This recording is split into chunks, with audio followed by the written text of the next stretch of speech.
I told you we're going to do a lot of things. Nobody thought it was going to turn out like this. This has been crazy. But it's a true honor to be back at the Detroit Economic Club with the businessmen and women who are really the economic engine of America. That's what you are. You've become more of that since I've been in a lot more. Factories and plants were going to close, and now they're going 24 hours. I just had Bill Ford, he's running his plant, 150 plant, 24 hours a day, round the clock. It wasn't running that way 2 years ago, I can tell you. But it's the complex that Ford Motor Company so cherishes. It was a pleasure to see that the crown jewel of Detroit auto industry is what they call it, is still going after 100 years. Can you imagine over 100 years? I especially want to thank the president of the Detroit Economic Club, Steve Gregorian. Where's Steve? Steve? Where's Steve? Hi, Steve. Nice looking man. Nice looking guy. And board chair Sandy Pierce. Thank you very much, Sandy. Thank you very much. And we have some very special people here. We have a man who's doing a fantastic job. I get angry at him every once in a while, but very, very seldom, because he's got what it takes. Treasury Secretary Scott Bessent. Scott? Hi, Scott. Hi, Scott. What a good guy. He's got a good pulse, doesn't he? Good pulse of what's going on. Thank you, Scott. He's been great. Michigan House Speaker Matt Hall. Hi, Matt. We did good in Michigan, Matt. We won the whole thing in Michigan, didn't we, huh? 3 times we won. You know that, right? They didn't give us credit the second time, but we won the second time. But we made the last one, Matt, too big to rig. Right? That's what you got. That's the only way you win races in many cases. I got to tell you, it's too bad. I think they should get voter ID. Wouldn't it be nice? The Democrats are totally against voter ID. Who's against voter ID? How can you even campaign? We are against voter ID. How do you not get voter ID? You know what it means, Matt, right? When you're against voter ID, you want to cheat. That's all. There's only one reason you want to cheat, and they do cheat. It's terrible. Michigan Senate Republican leader Eric Nesbitt. Thank you, Eric. Thank you. Look good, Eric. State Senator Jim Ronstadt. Jim, thank you. Thank you. Thank you, Jim. Former Congressman Mike Rogers, who's running for the Senate, and he'll be a great senator. And he's going to be a great senator. He was a great congressman, and then he left. He went on to very big things. He did well, no matter where he was, and I think they took that away from you last time, I'll be honest with you, Mike. I really do. I don't like to get things going. I don't like to be controversial at all. But they rigged the election on you. Mine was too big to rig. You won, I'm telling you, you won, but you're going to do great this time. He's a great guy, actually. He's to be an amazing senator. Thank you. Thank you for being there, too. Special envoy to Iraq, Mark Savaya. Mark. Hi, Mark. Thank you. Great job you've done. This guy, he negotiates better than anybody around. Thank you. You need it. With Iraq, you need it. You need to be a good negotiator, Mark. I also want to thank Michigan's great congressional delegation. They're amazing. That's been back in Washington due to a very important vote that's coming up. They had a choice. Sir, we want to be with you, but if we're not with you, we're going to lose. But we'll still be with you. I said, no, I'd rather have you win. Don't worry about it. So we're going to win the vote. Representatives Lisa McClain, Jack Bergman, John Molinar, Bill Heisinger, Tim Walberg, John James, and Tom Barrett. They're great people, every one of them. And as many of you remember, I came here at the height of the 2024 campaign to lay out my plan to bring jobs and factories and wealth racing back to the United States and coming back to the great state of Michigan. And just a few weeks later, the people of the state and the voters all across the country endorsed that vision in a landslide victory. We won everything. We won all 7 swing states. We won the Electoral College 312 to 226. We won the popular vote by millions and millions of... Oh, it's so nice to win the popular vote. I won the popular vote all 3 times, too, but we're not going to get into that. But the first time they said I didn't win the popular vote, but I won the Electoral College. So they'd always say, while he didn't win, this is the way I got introduced every time. While he didn't win the popular vote, he won the electoral college, you know. So this is the way I was introduced for 4 years. And guess what? We said, I'm going back, we're going to win and we won the popular vote by a lot. So they can't say that crap anymore. And the thing that was most impressive, we won 86% of all counties in America, 2,700 to 525. Think of that, 2,700 to 525. And that's why when you look at the maps on Republican, Democrat, with red being Republican, as most of you know by now, I think. Every once in a while you see one where they have it reversed. I said, why would you do that? Well, we think it looks better. I said, look, red is Republican. Let's not try and change the voters' minds on things. Just do it that way. And the map was virtually all right. That was about the counties. That was the 2,700 to 505, 550, I think is the exact number. Most importantly, we won a historic mandate to make America great again. And that's what we're doing. We're making America great again like never before. And now, after less than 12 months in office, this is the easiest speech to make. I have great people, and all I'm doing is spewing off what the hell we've done. Even Venezuela wasn't too bad, was it, huh?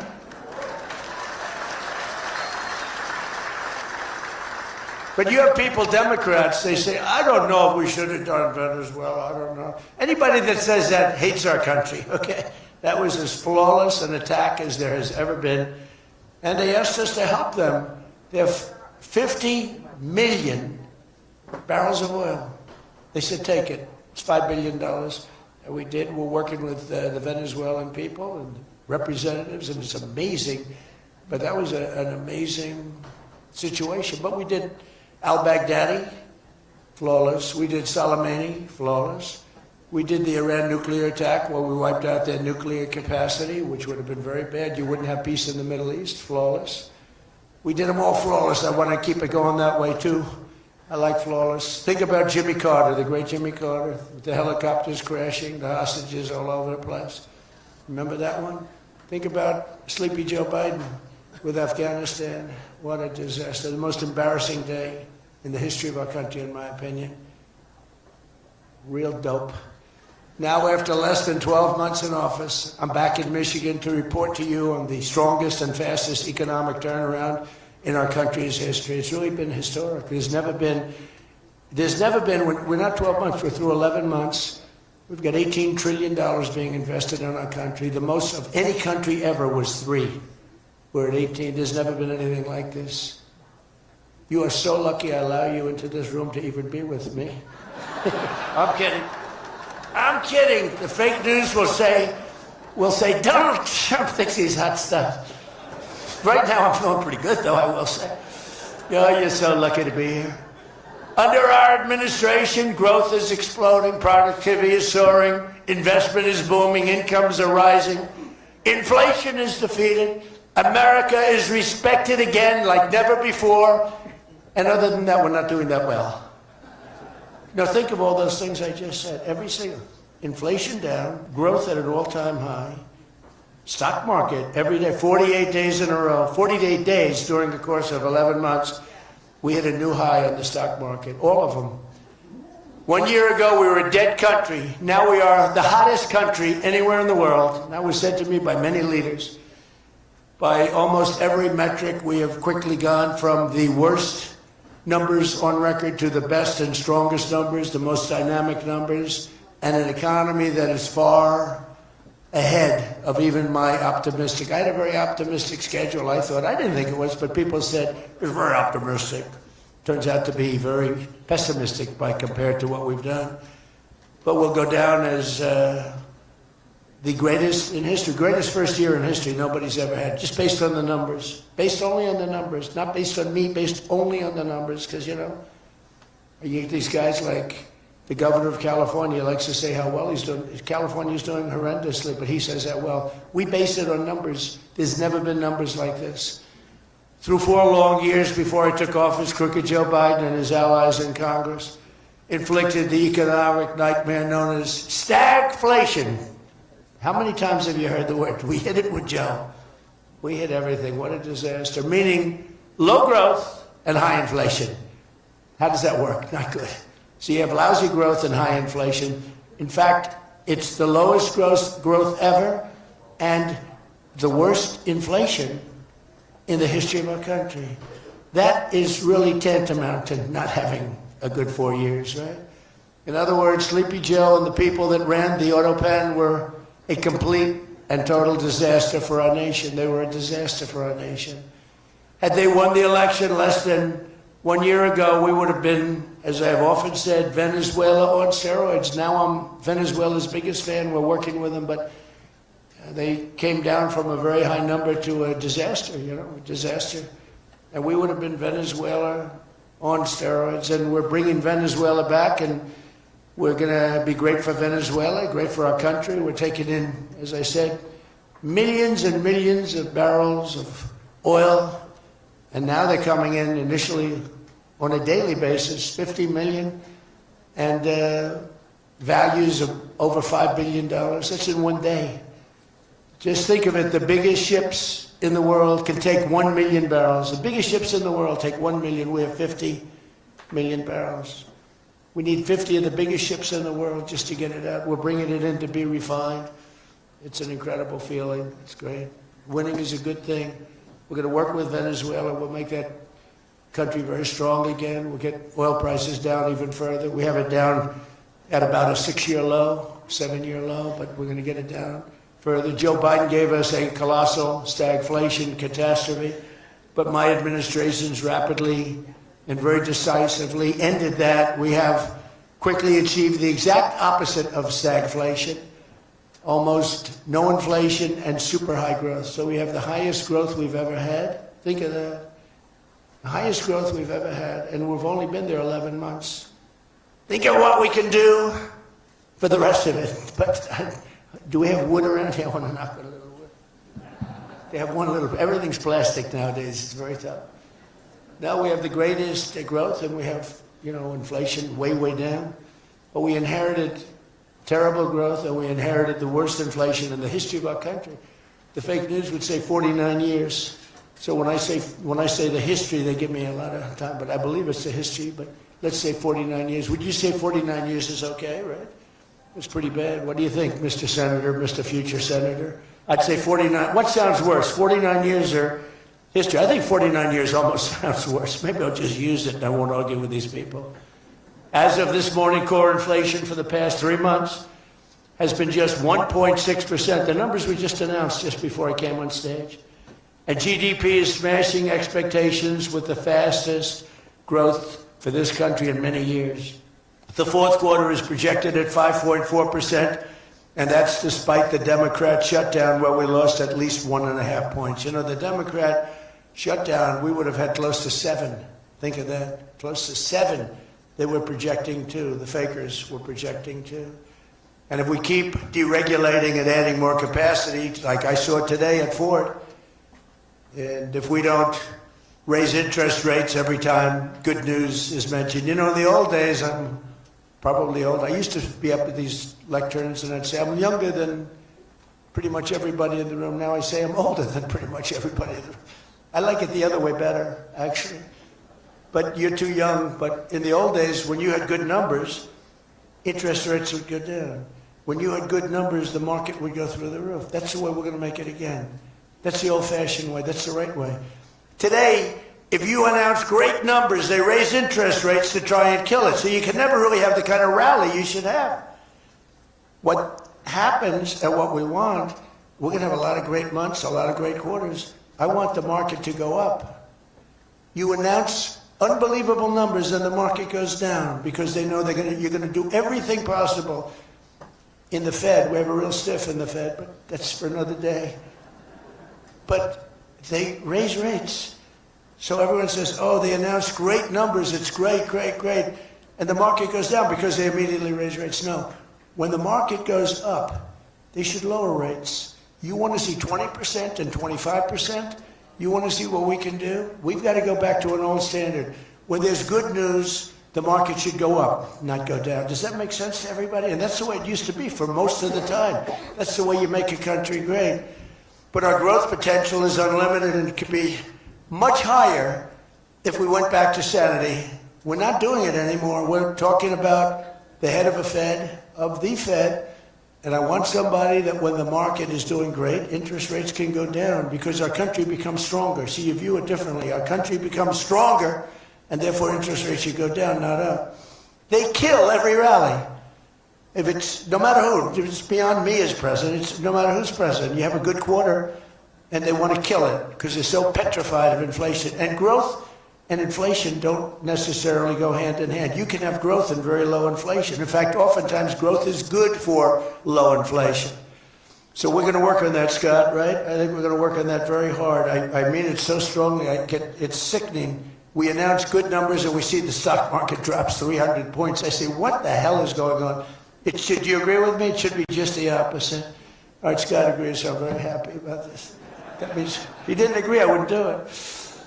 But we're already growing double, triple, and even quadruple the speed of almost every other major economy on Earth. We're the #1 economy on Earth, too.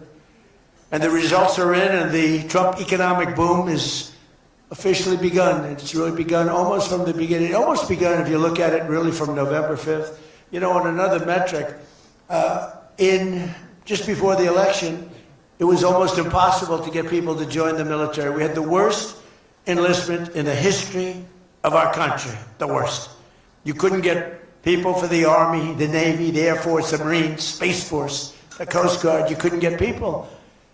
And since right after the election, but especially since after January 20th when we took office, we have now the strongest enlistment we've ever had in the history of our country. We've never enlisted people so quickly, so easily. And we enlist by merit now. You know, we won a Supreme Court case that said you hire by merit. You go to college now by merit. Everything's by merit. Our country became great because of merit. And we have done some job. But think of it, a year and a half ago, we had the worst enlistment in history, and now we have the best enlistment. Things like that don't happen.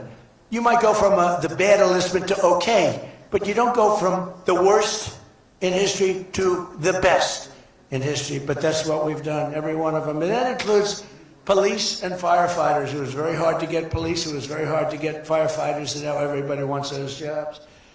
In 4 years of Biden, they secured less than $1 trillion of new investment in the United States. So 4 years, less than $1 trillion.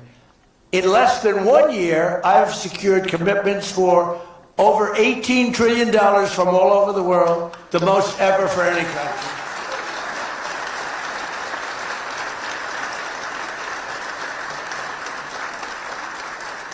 Think of that, though. They did, and I'll tell you what, had she won, it would be a disaster because you would have people leave. You would have not had $1 trillion. You would have had $5 trillion, $10 trillion leaving the country, and your welfare would have doubled. When you look at what's going on in Minnesota, is that a disgrace? Is that a disgrace? But we'll talk about that. Under Biden, we had the highest trade deficit ever recorded, losing more than $1 trillion every single year. How about that? It was killing Michigan, and everywhere else in our country was being absolutely destroyed.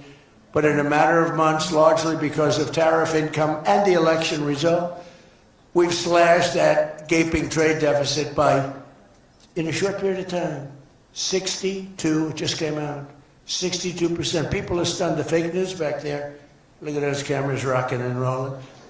No, the fake news back there is, they're very upset about it, actually. But they're stunned. They can't believe it. We cut our trade deficit in actually 10 months was when the number came out. We cut it by 62%. It's going to go better than that now. The stock market is now the highest in history since the election. We've set all of those records, and I think an all-time record that's so important to me because so many people have them is boosting 401ks and retirement accounts for millions and millions of Americans, people that are in the police departments, the fire departments, people that are construction workers. A policeman came up to me recently, a nice guy guarding me. He was a perfect guy to guard me. He was a massive guy, big, strong guy. He said, "Sir, you made me look so good in front of my wife. My wife thought I was a horrible investor because every time I invested, we lost money.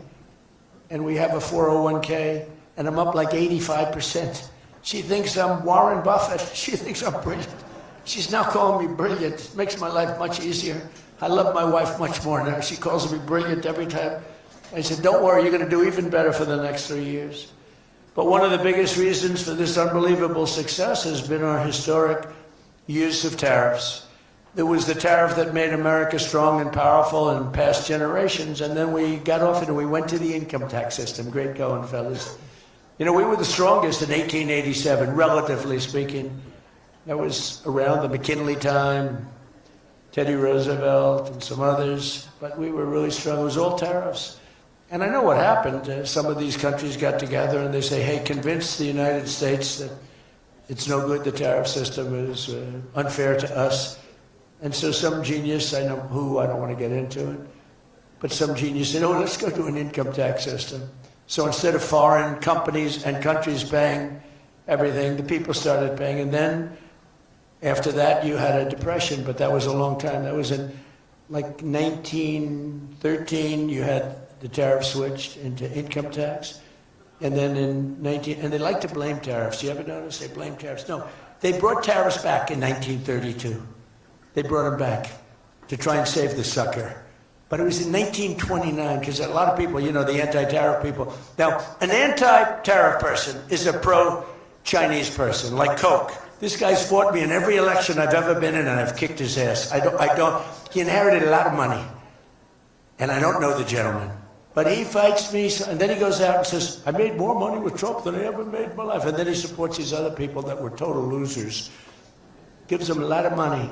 But he made more money. Everybody makes money with me. I always made money for people. Now, it's tariffs that are making money for Michigan, and the entire country is stronger and safer and richer than ever before outside of that period of time. No, if they had what was called the Great Tariff Act of 1887 or something like that, and it was a great group of people like yourselves. They picked really smart people to sit on a committee. They had so much money they didn't know what to do with it. And they wanted to have the money given away. You know, we built the Panama Canal out of tariffs. We did a lot of things. Panama Canal was the single biggest investment, relatively speaking, that this country's ever made. Would be the equivalent of trillions of dollars today. And Jimmy Carter gave it away for $1. It was also the most profitable thing ever built. Thing. In other words, like buildings or casinos or anything, the most profitable thing ever built was the Panama Canal. And brilliantly, Jimmy Carter thought the country of Panama should have it, even though we lost 36,000 people to the mosquito. You know that, right? To the mosquito and a certain snake, which was not a very nice reptile. This was a brutal reptile. You got bit, it was over. It was just saying, bye-bye, everybody. We lost 36,000 people. Malaria, the mosquito, and the snake. And he gave it away for $1. Well, at least we got $1. That's better than most of those guys do. We got $1 for that. Most expensive thing ever built, most profitable thing ever built, too. Makes so much money. Every prediction the critics made about our tariff policy has failed to materialize. The evidence shows overwhelmingly that the tariffs are not paid by American consumers, that they're paid by foreign nations and middlemen. And Scott went over that with us before, and they're paid by middlemen. They raise the thing. Countries get involved. They pay them because otherwise they won't have companies. They won't be viable. And we're the big beneficiary. Once again, the so-called experts were 100% wrong and Trump was right. People of Michigan were 100% right. You elected the right guy. If you had the other person, everybody, we wouldn't even be having a meeting today probably. There'd be no meeting.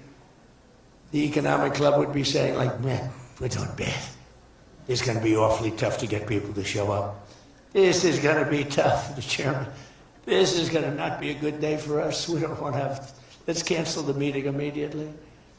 The Trump tariffs have delivered us trillions of dollars of new investment, unprecedented new partnerships on minerals, rare earths, defense, and artificial intelligence, and historic levels of foreign military sales. You know, you have the Supreme Court now going to rule on whether or not we can use tariffs. Can you believe this? A case brought about by people that are China-centric, foreign-centric, but China-centric. I wouldn't want it if I was China either. You know, China's one of our biggest taxpayers right now. China, would you ever believe you'd hear that? And they've been great. My relationship with President Xi has been great, but we have a group that's foreign-centric, China-centric, suing, and we'll figure something out if we don't win, but we should win. I mean, we should win. So great for national security. I ended 8 wars. Think of that, 8 wars. And without trade and tariffs, you wouldn't have been able to end any of them. But they brought hundreds of billions of dollars pouring into the United States Treasury, helped curb inflation, and helped cut the federal budget deficit by a staggering 27%, and that's only for a short period of time. The number's much bigger than that when you add in the full year. And I told people I got into a lot of trouble because of the fake news back there. I told people, I said, tariff is my favorite word. I said, my favorite word of every word is tariff. I've loved it for 40 years. I came here many years ago. Remember they said I didn't come here, then they found out I did. I got an award in Detroit, in Michigan, many years ago, and still have it. They said it never happened. It did happen. Turned out I didn't notice any apology. But all I did was talk about you're losing your car industry. This was long before I ran for politics. They said you're losing. I said, why are you allowing these foreign nations to take your car? You know, you lost 57% of your car industry. The good news is you're getting it back. But I said, why aren't you using tariffs? I've been very consistent, I will tell you that, for years and years. Even as a private businessman, for years I used it. Because I got, for whatever reason, a lot of publicity always. I don't know if that's good or bad, but it happens. And I talk about the importance. But I said, recently, I said, tariff is my favorite word in the whole dictionary. There's no word. And I took a lot of heat. They said, what about your wife, your children? What about religion and God? What about Jesus? So I said, all right, it's my 5th favorite word. And since then, I've been fine. They hit me hard, these people, these fake news. They were killing me over tariff. He likes tariff more than his wife, more than religion. He likes tariff more than anything. What a disgrace. So I now call it number 5, and I'm in good shape. It was a rough day. It's my favorite word, and I got killed. Every word, you know, when you go up here, you take a big chance, especially me, because I go off teleprompter about 80% of the time.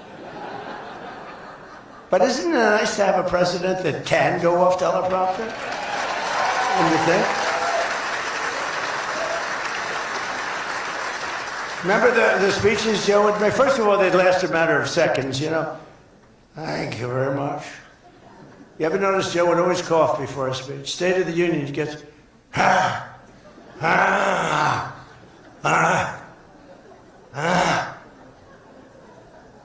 ladies and gentlemen. And then it would be like very short. Although the one time they had him spruced up pretty good, remember? He was high as a kite. He was floating, he was up there way up.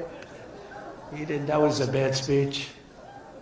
But, hey, you got through it, you know, you got through it. If you call it getting through it.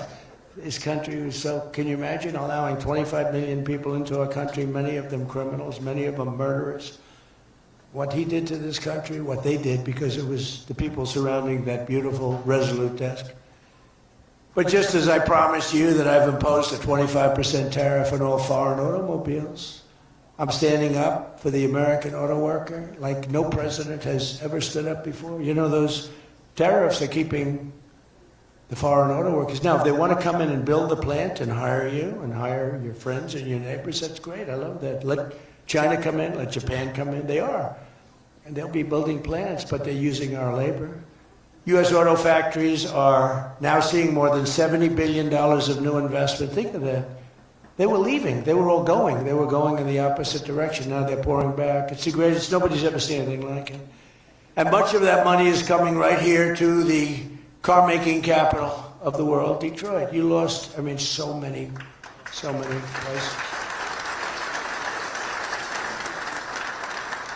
Since I took office, Ford has announced it will invest $5 billion across its Michigan and Kentucky plants, creating 4,000 new jobs. GM is moving production of the Chevy Blazer and Equinox from Mexico right back here to America. Right? Is my favorite auto worker here by any chance? You know who I'm talking. What happens? Where's Brian? Brian, oh, I see. He made some cash. He's after. Oh, he's been very disloyal to Detroit. We're gonna have to. He is such a great guy, right? And that guy fought for me when it wasn't the popular thing to do. He fought for me from day one. Well, you tell him I said hello to him, all right? That guy, he got it. 4 years ago, he got it, right at the beginning. He understood it better than anybody, better than the great economists. They had no clue. And Stellantis is investing $13 billion to expand its U.S.-based manufacturing plant by more than 50%. Stellantis doing a good job. Never before has an administration achieved such sweeping and dramatic turnarounds as has taken place just in this very short period of time. I mean, you're talking about 11 months. 11 months and you have a different business. 11 months and you're booming. I just spoke to an AI guy, and that's booming too. You know, we're leading China in AI by a lot. I'm letting them build their own electric plants because people are saying, you know, the amount of electricity they need is, they need twice as much as electricity currently in the United States for every other business, home, factory. They need double. So I said, we can't do that.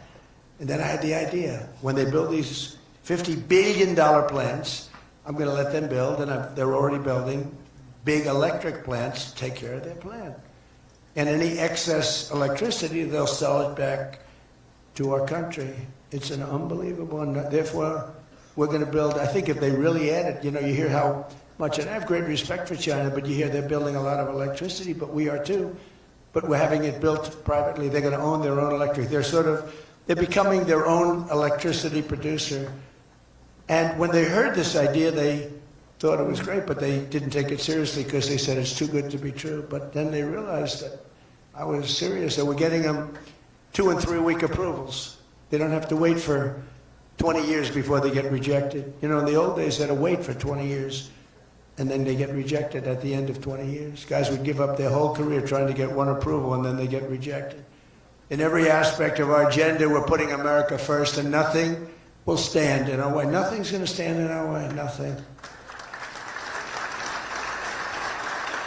So one of our top priorities of this mission is promoting greater affordability. Now, that's a word used by the Democrats. They're the ones that cause the problem. The one thing, they stick together.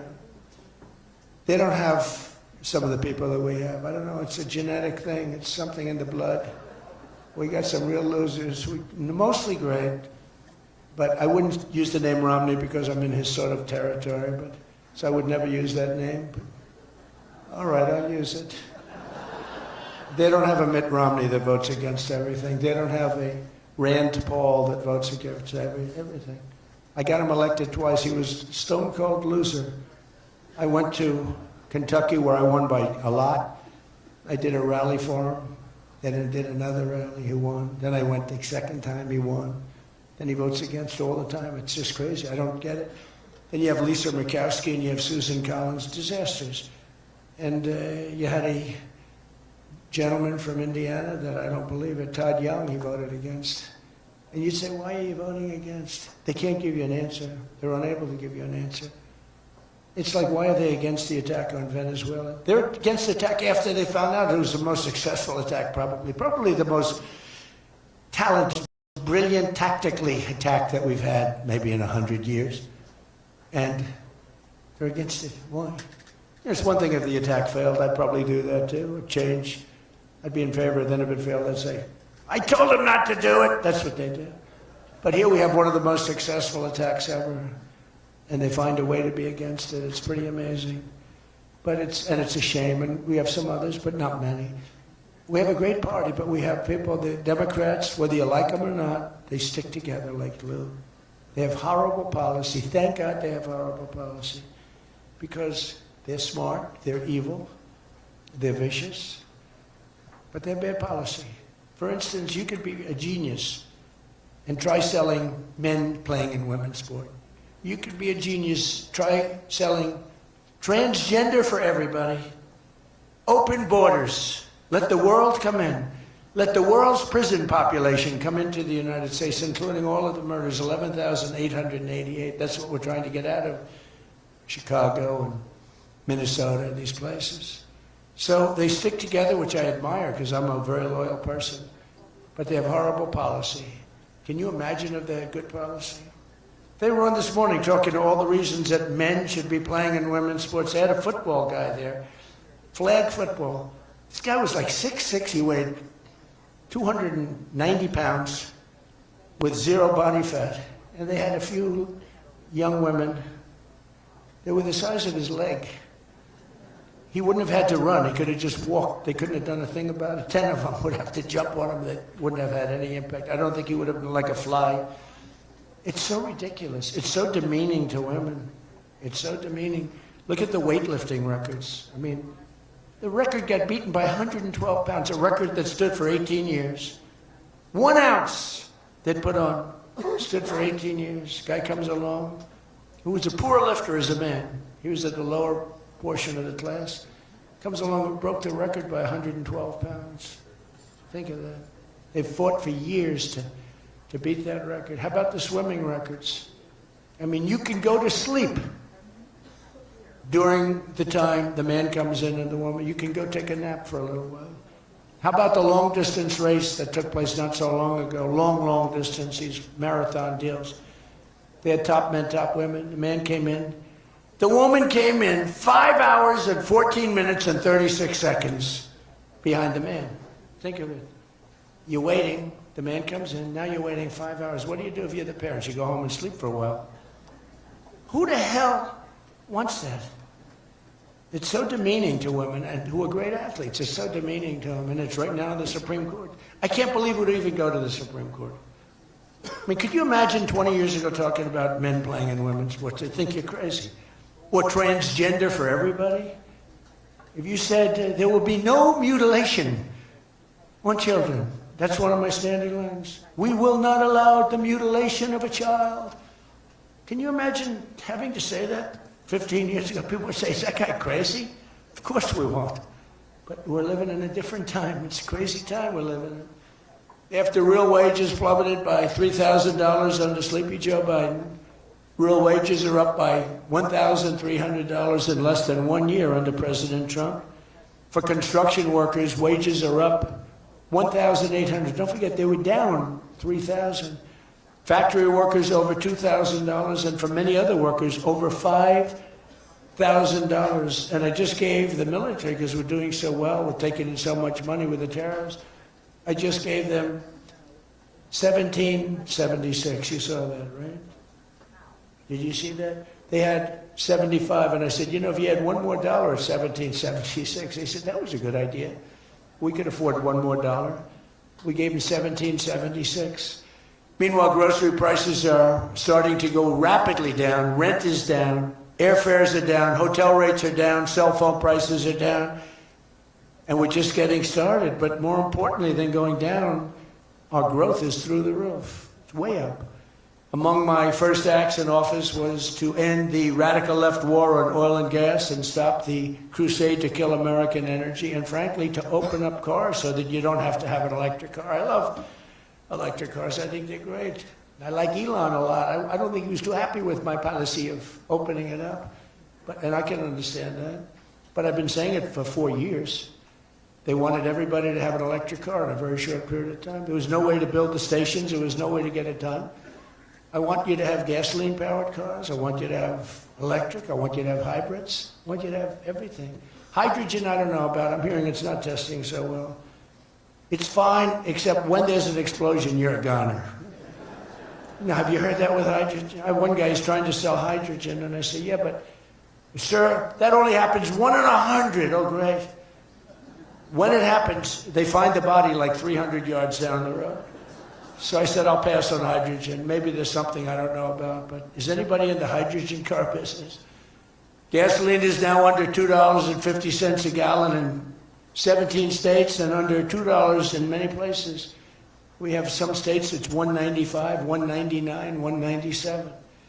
As we speak, these are gas stations, and think of that. We have gas stations in the Detroit area where you can fill up for less than $2.30 a gallon, whereas 2 years ago it was $4.50, and in many places it was way over $5. Think of that, $2.30. You see it. That's like a massive tax cut, which we gave you under the great big beautiful bill, by the way. No tax on tips, no tax on Social Security, no tax on overtime. And with our extremely successful operation in Venezuela earlier this month, that number soon is going to go lower because we're going to have a lot more energy. We're going to have a lot more, as opposed to a country that's going to be totally shut down. No fuel, no gasoline, and it's, you know, they say it's got more than Saudi Arabia. Who knows? Got a lot. And by the way, to all Iranian patriots, keep protesting, take over your institutions if possible, and save the name of the killers and the abusers that are abusing you. You're being very badly abused. If the numbers are right now, I hear 5 different sets of numbers. I hear numbers, look, 1 death is too much. But I hear much lower numbers, and then I hear much higher numbers. But I say save their names because they'll pay a very big price. And I've canceled all meetings with the Iranian officials until the senseless killing of protesters stops. And all I say to them is help is on its way. You saw that I put tariffs on anybody doing business with Iran. Just went into effect today. And I say make Iran great again. You know, it's a great country until these monsters came in and took it over. And it's all very fragile. What would have happened to us? I'm telling you. If I didn't win this election, what would have happened to us? In the coming weeks, I will be laying out even more plans to help bring back affordability. And again, remember, that's a fake word by Democrats. Prices were too high. They caused the high price. They never want to talk about affordability. They always go, this is an election about affordability. I say, they caused it. But they're good at that stuff. They're good at that stuff. They're fake. And they're good at that stuff. It's an election about high prices that was caused by the Democrats and that I brought down a lot. And remember, when you see energy coming down like I brought it down and gasoline coming down, that brings everything else down. It's so much bigger than any other factor. When gasoline gets to be $1.99 a gallon, everything comes down. The donuts come down, the truck that delivers the donuts, the stove that makes the donuts, the whole thing, it all comes down. And it's coming down much faster than anybody can even believe. And remember, though, I always say, because, you know, normally when that goes down, the world comes down. That's the bad way of bringing it down. Our growth is through the roof.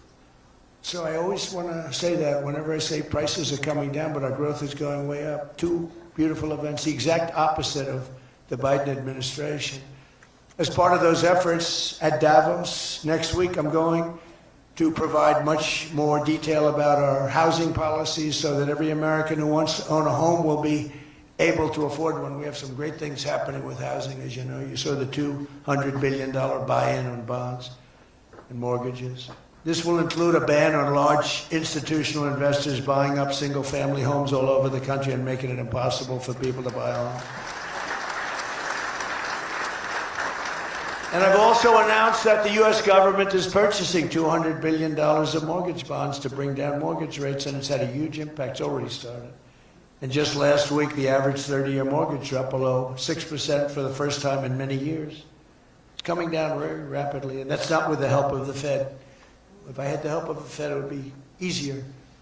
But that jerk will be gone soon. In addition, I proudly called for the credit card companies to cap interest rates at 10% for 1 year, because they're getting 28 and 30% and 32%. And it's unfair. The rates are way too high. To provide further relief to hardworking Americans, we'll also be confronting one of the biggest factors in driving up prices, the monstrosity known as the Unaffordable Care Act. You know what that is, right? It's Obamacare. It's a great name, Unaffordable Care Act. Did anybody ever think of that one before? It's true. It's the Unaffordable Care Act. Obamacare was a gift to make health insurance companies rich at the expense of the American people. In particular, the so-called enhanced premium tax credits were a corrupt payoff to the insurers, whose stock prices went up more than 1,000% after Obamacare was signed. I want the same money I want it to go directly, very simple. I want the money, those big amounts of money paid for by the government, to go directly to the people so they can buy the health care that's right for them. They can negotiate their own deal, health care savings account. But they'll buy their own health care, and everybody loves it. That's why later this week, I'll announce our health care affordability framework that will reduce premiums for millions of lower drug prices, delivering price transparency and demand honesty and accountability from insurance companies all over the country, all over the world, actually. Healthcare costs will come down very fast with my most favored nation executive order. We're doing most favored nation drug prices. When we would have drug prices stay the same, everybody thought it was great. They're going to be coming down thousands of percents. We're standing up to special interests and slashing prescription drug prices by 300, 400, 500, and even 600% and more. I mean, think of that. On that alone, we should win the midterms in a landslide. We're doing favored nations. The country that pays the lowest price in the world is the price that we're going to pay. And we got that because of tariffs, because I said to the countries they wouldn't approve it. The drug companies were tough, but they were fine. But they said the countries will never do it because you have a pill that sells for $10, you have to sell it for 20 or 30, so you'd have to double or triple the price of their health care there for prescription drugs. Ours would come down from $130 to 20. Theirs would go from 10 to 20, the world being a bigger place. And it was unbelievable, but the countries wouldn't do it, so I called the countries. I said, if you don't do it, then I'm going to put a tariff on you. And the tariff's going to be 20 times more than the cost that you're having to pay for fair health care. And every one of them said, sir, we agree with you 100%. We would be honored to do it. It was really rather amazing. We could never do it. So think of that. Your most favored drug prices. Your drug prices are going to go down like from $100 to $10. Nobody can believe it. And we can't get the fake news to write about it. It's the biggest thing to happen in medicine. It's the biggest thing to happen in healthcare. And I cannot get the New York Times, I cannot get anybody to write about it. When we got it done and we announced it, it was on a page way in the back of the New York Times. Same with others. They don't want to talk about it. You know why? Because it's so good. It's the biggest thing to happen. Over the past 12 months, almost every promise I made to you right here in 2024 has been kept. I've kept all my promises and much more. I mean, I've given you much more than I gave you promises, and I produced much more than I said I was going to produce. I gave you the largest tax cuts in American history, cutting taxes across the board in the great, big, beautiful bill. And as I told you, I mean, who would have gotten you no tax on tips, as I said before. No tax, I said over and over again, no tax on overtime, no tax on Social Security for our seniors. Any senior should be voting for us because the Democrats won't do this. It doesn't work for them. We also made interest on car loans fully tax deductible so that when you go out and buy a car, if you have a mortgage or you get a loan on a car, you're allowed to deduct interest for the first time ever. That's never happened before. But only for cars that are stamped with the beautiful words, made in the USA. In other words, we're only letting that take place if the car is made like in Detroit or in the USA. Our tax cuts also provided 100% bonus depreciation on all new equipment and capital investments, meaning that for any manufacturer looking to bring production back to America, you can write it all off, everything. Not in 38 years, not in 44 years, in 1 year. You write the whole thing off in 1 year. That's the biggest thing. I think that's the biggest thing. That's the big job producer. And I've cut an unprecedented number of burdensome regulations. We're number one in the history of our country in cutting regulations. I promised to cut 10 old regulations for every one new regulation. So if we put on a regulation, the only way I'll allow it to happen is if the secretary, like Scott Bassett, cuts 10 old regulations. But instead, last year we actually cut 129 regulations for every one that we put in. Think of that. So nobody's ever cut regulations like I have. I terminated the insane electric vehicle mandate and ended the war on internal combustion engines. Once and for all, those engines were gone. And some people like them. And if they like them, great. And if they like electric, if they like any form of propulsion, any way you want to propel your car is okay, except for a couple of them, as I discussed. I permanently stopped Joe Biden's ridiculous CAFE standards. You know what the CAFE standards are? They're standards that make it impossible for you to build a car affordably. They make it impossible for a car to really work right. The CAFE standards sound so nice. The CAFE standards, it's environmental standards that are impossible to meet. And we're canceling the EPA's absurd tailpipe emission standard, one of the worst ever. And I revoked the California emissions waiver to stop San Francisco communists from regulating automobiles all over our nation, all over our world. Boy, I have done so much for the car industry. It's crazy. Nobody thought it was possible to do this. And that's why your industry, and not everybody's in the car industry. How many people are in the car industry in this room, in one way or another? That's a lot, relatively. It's not bad. Another urgent priority for bringing down the cost of living is to stop the colossal fraud that is bleeding American taxpayers absolutely dry. The fraud being committed by the Somali population in Minnesota. Have you heard of them? They're lovely people. Is monumental. And California, Illinois, New York, and others are just as bad. Our country has been losing over $500 billion to fraud every single year, but those days are over. We have the best group you've ever seen assembled going after fraud. In Minnesota, we're cracking down on the Somali scams, ending the brazen and shameless theft of taxpayer dollars. Well, it's going on in Maine, too, with Somalis. You know, and they don't take our ships anymore. You know why? We hit them with the same missile that we used to hit the drug dealers coming in with the boats. You know, we have drugs coming in by sea down 97%. You've seen that? And we're really trying hard to find out who the hell is the other 3%. But we have them down 97%. And we're going to start hitting them by land, too. The hard part is done. By sea, nobody's coming. It hasn't been great for the fishing industry, however. Those that have a fishing boat, they're having a hard time getting customers. But you can't have everything. Nobody wants to go on boats.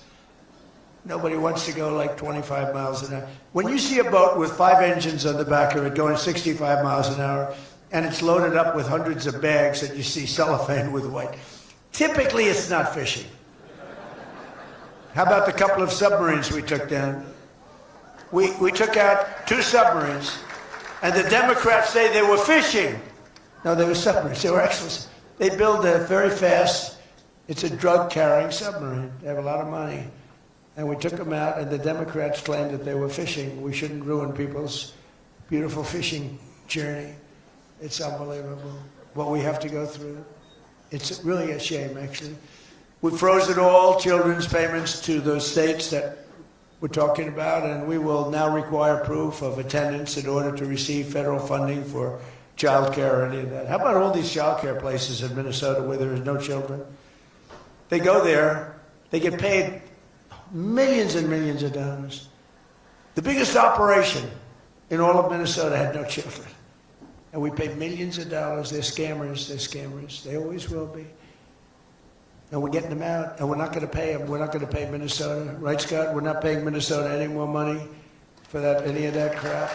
It's a big scam. It's a giant scam run by an incompetent, crooked governor. He's an incompetent, crooked guy. And also, we're freezing any and all welfare payments going to illegal immigrants that will start effective immediately. So when illegals come into California, Gavin Newsom, they come into California, and they send us bills for people coming in. We're not paying it. So we're working on that very strongly. Just don't pay it. As Nancy Reagan would say, just say no. You remember Nancy Reagan? Just say no to drugs. It's a little more difficult than that, I guess, right? Just say no. Additionally, from this moment forward, if you're on public assistance, like almost all Somalis are, did you see where 94% of them are on public assistance? You can't wire money out of the country back to your bank account from where you came. But more importantly, we probably aren't even going to give them the money anymore, the money going to them, because of the tremendous abuse and probably illegality being perpetrated on our country. We're not going to give them the money. We're not giving them the money. It's massive numbers of people are scamming our country. You know, they came from a place with nothing, and they come here and they drive around in Mercedes-Benz. You know, the Mercedes-Benz dealers do well in that area of Minnesota. Can you believe it? They have nothing. They get welfare payments, and they have Mercedes-Benzes. It angers me so much, but we're going to straighten out our country. This was done under Biden and Obama, very much under Obama. It all started under Obama. And we just can't. We've got a great country. We're not going to screw it up. But this was one of the great scams ever. They have the same thing, Somali in Maine. Who would think? I never saw that happening. But in Maine, it's really crooked as hell, too. But it's not just Somali. It is them, but it's not just. There are many other places, many other people. The whole country, if we stop this fraud, this massive fraud, we're going to have a balanced budget. That's how much money you're talking. We'll have a balanced budget without all the growth I'm talking about. And then you add the growth, we got one hell of a country. We're giving 90-day notices to places like California, Scott. Right away, we're going to send out that notice. Who would bill the federal government as people poured into the state to send those people back because no country can afford to do it? No country can afford to take in millions of people, pay for their education, their health care, their hospitals. You just can't do it. And we all have a heart, you can't do it. But many of those people are murderers. They're people released from jails, prisons, mental institutions, insane asylums. They're people that are drug dealers. They're addicts.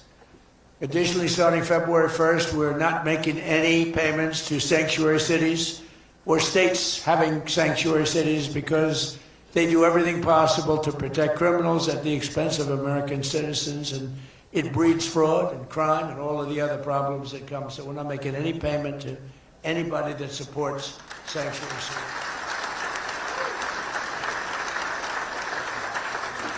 We have also suspended nearly 8,000 SBA loans, Small Business Association loans, to suspected scammers in Minnesota, of which there are many. It's a great state. It was a great state. Now it's getting destroyed by that stupid governor. What a stupid guy he is.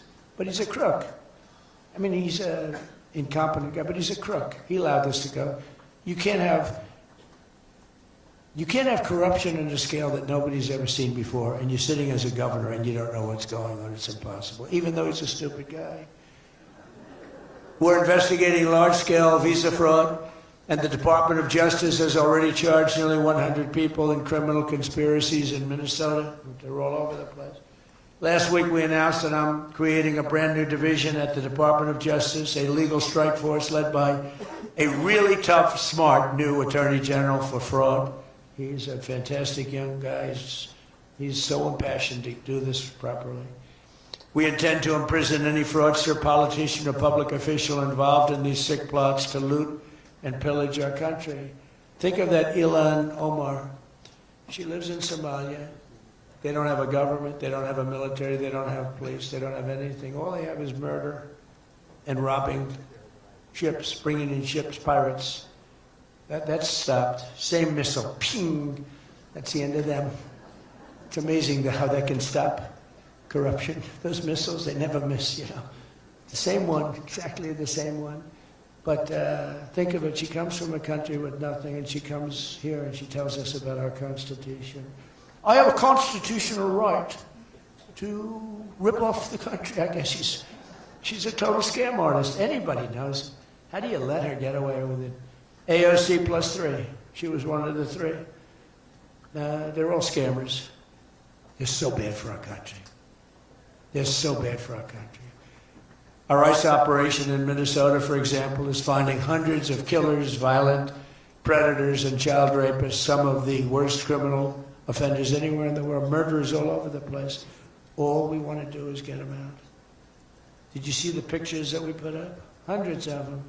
Murderers, wanted for murder, wanted for the worst drug selling. One of them is one of the biggest drug dealers in the world. And vicious, sells bad drugs too. Bad drugs, like if you take a tiny little morsel, your child is dead. And we're getting them. But it's hard to get them because they make it so impossible for you. And you wonder why. Why would they do that? You know, do they want to live with murderers? Do they want to live with these people that are emptied out from prisons? They have a lot of people. One of the reasons I was so angry with Venezuela, they emptied their prisons almost entirely into the United States of America. Tren de Aragua was the gang, one of the worst, probably the most violent gang there is anywhere in the world, they say. We're getting them out. We've got a lot of them out already, but we're getting them out. We're also going to revoke the citizenship of any naturalized immigrant from Somalia or anywhere else who is convicted of defrauding our citizens. We're going to get them the hell out of here fast. And if you come to America to rob Americans, we're throwing you in jail and we're sending you back to the place from where you came. We're throwing you right in jail. And they know it too. And one of the reasons they're doing these fake riots, I mean, they're just terrible. I mean, you see it's so fake. Shame, shame, shame. You see the woman, that's all practice. They go practice. They go to areas, they take hotel rooms, and they all practice together. It's a whole scam. We're finding out who's funding all this stuff, too. We pretty much know. But in conclusion, as we liberate our country from this cultural scourge and the plague of corruption and fraud, we'll rediscover the natural energy and native spirit that truly makes America great again, like we're doing with Detroit and Michigan.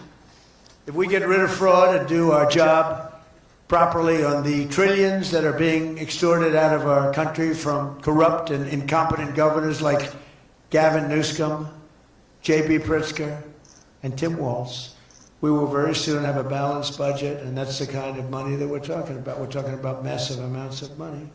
Our country wasn't built by people who tried to lie and cheat and scam their way to success. It was built by legends like Henry Ford, Henry Dow, Thomas Edison, the Kellogg brothers, Alfred P. Sloan, the founder of General Motors, men who lifted up American workers and strengthened our nation beyond even belief. And we're doing the same exact thing right now. I think we're doing it even better. This is the fierce spirit of patriotic free enterprise that we're now unleashing once again. We are unleashing it like maybe never before. Together we have turned the page forever on the failed left-wing model that makes our America poor, desolate, and makes people feel sorry for us. That's what we had. We had a country where our leader was laughed at and our country was scorned. We had a country that was laughed at. They laughed at us. 2 years ago, they laughed at us. They thought we were fools. They thought we were stupid people. Now we're seeing that they're not the smart ones. We are. But we have a great America, and we're going to enrich it. And foreign nations, foreign migrants, criminal fraudsters, and corrupt politicians are not going to play a role anymore. They're going to be in jail. Under the Trump administration, we're reclaiming America's dignity, rebuilding America's wealth, and we're putting the productive, hardworking American citizen at the center of every single thing that we do. They were the ones that built America, and they will build it up again, and that's what they're doing at levels nobody thought was possible. So today, after less than 1 year, our border is secure. Remember, they talked about the border, how bad? In 3 weeks, I didn't go to Congress. I said, secure our border. And they did. Remember Biden, he said, I have to get approval from Congress. Had nothing to do with Congress, had to do with respect. Our spirit is restored. Inflation is stopped. Wages are up. Prices are down. Our economy is booming like I think you'll see soon, like never before. Our military is strong and unprecedented. I rebuilt our military in my first term. Our workers are thriving and our auto industry is returning to the country where we all began and where it all began, and frankly, a country that we love. The United States is winning again, and we're rapidly making America and the great state of Michigan greater and more prosperous than ever before. I want to again thank the Detroit Economic Club. You do a fantastic job, so respected. God bless you, and God bless America. Thank you very much.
on a daily basis, 50 million, and values of over $5 billion. That's in one day. Just think of it, the biggest ships in the world can take 1 million barrels. The biggest ships in the world take 1 million. We have 50 million barrels. We need 50 of the biggest ships in the world just to get it out. We're bringing it in to be refined. It's an incredible feeling. It's great. Winning is a good thing. We're going to work with Venezuela. We'll make that country very strong again. We'll get oil prices down even further. We have it down at about a 6-year low, 7-year low, but we're going to get it down further. Joe Biden gave us a colossal stagflation catastrophe.